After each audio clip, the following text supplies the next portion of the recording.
All right, we're back with Jeff with Apex Roofing. He's going to let us know what he's working on today. Well, we have some bay windows on this particular house.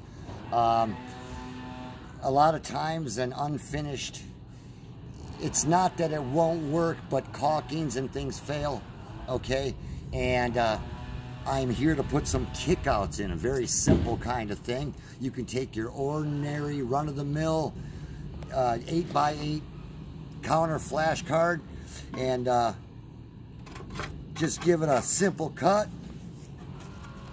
I'll be able to get whatever angle I want, and what I'll do is I'll slide it up under the shingles.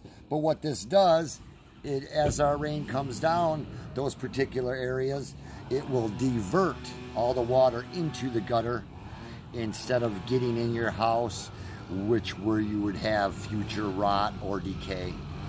Excellent. But usually every bay gets one on each side. There's other areas that you would put these kickouts. Usually I use my best judgment on what I'm doing.